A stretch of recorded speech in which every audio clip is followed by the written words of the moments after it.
أعوذ بالله من الشيطان الرجيم. بسم الله الرحمن الرحيم. رب اشرح لي صدري ويسر لي أمري واحلل عقدة من لساني يفقه قولي. اوس به موږ د سوره بقره 23 نمبر آیات نه والا 24 نمبر آیات پورې به وایو. په دې کې الله رب العالمین د قرآن پاک او د نبی علیه السلام رښتینولي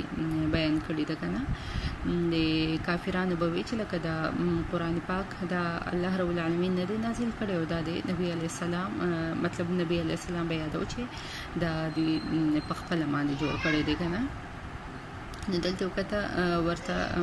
الله رب العالمین وایي چې راوړی کنه تاسو مره د قشان یو صورت نازل کړي، راوړی د قشان یو صورت جوړ کړي. نو کافران به مطلب تاسو خپل ټول گواهان او کوم تاسو خدایان چې دي کنه هغه ټول راوړی، هغه گواهان کینوي دا مطلب د قرآن پاک په شان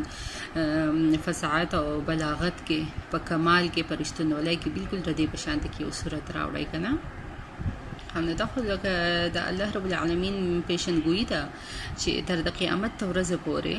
په دې کې هیڅ قسم رد بدل نشي کېدی او نه څوک ردې په شان کې صورت راوړي شي. صورت هم مطلب یو ټکی هم ردې په شان نشي جوړولی. پخوا عربیان مشرکان چې نو دي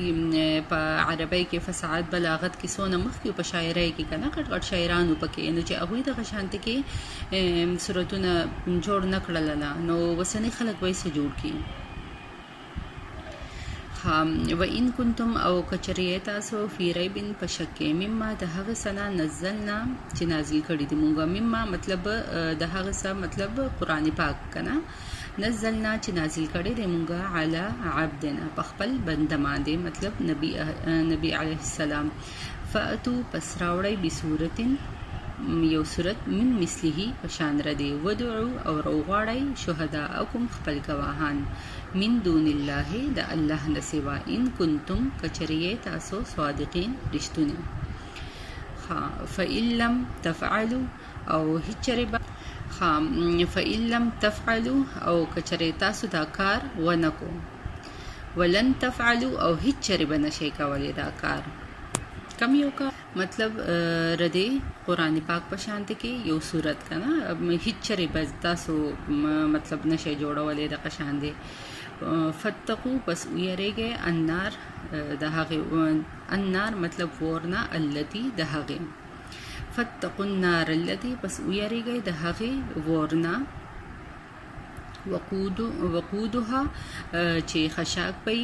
مطلب لرګي خشاک پي الناس خلق والحجاره او کانی عدت تیار شوی دی للکافرین د کافرانو لپاره. دلته کې وس وایي چې کې ورته وس الله رب العالمین وایي چې تاسو ویریږئ د هغې اور نه د دوزخ د هغې اور نه ویریږئ چې د هغې خشاک به یې خلک که نه او مطلب کاڼو نه مطلب دا چې لکه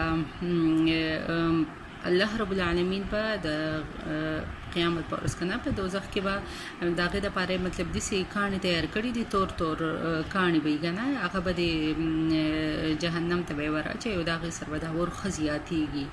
او هم به ورسره دا اور زیاتېږي او هم به ورسره لکه ډېر څښا بدبو به ورسره وي که نه. الله رب العالمین د موږ ټول مسلمانان په امن کې وساتي او بعضې مطلب دا مطلب هم اخیستلی شي چې والحجارتو مطلب کاڼي دوی کوم خدایان چې دي که نه بوتان چې کوم دوی جوړ کړي دي الله رب العالمین به ورته دغه کاڼي هم ورواچي چې دوی ته پته ولګي که نه چې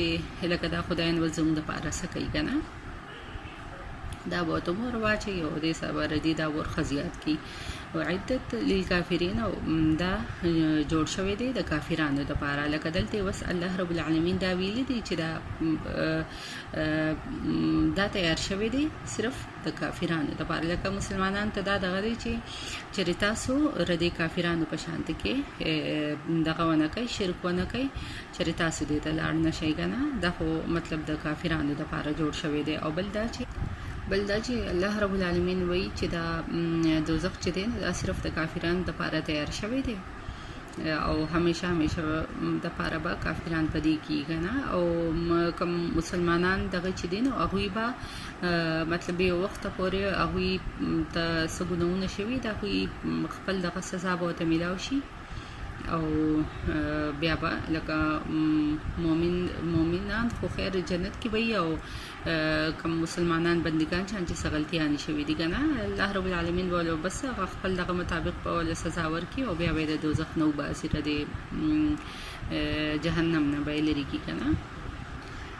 مطلب د سي نه دی ویل کنه چې عدت للناس دا د خلکو د پاره ده صرف کافرانو د پاره الله رب العالمین تیار کړی دی چې الله پاک تمګه ټول مسلمانان د دوزخ او د عذاب نه پامن کیو ساتي او د هر قسم شرک نه دی الله رب العالمین موږ پامن کیو ساتي او صرف د الله بندگانو په ایمانو کې جوړ کړي په امان الله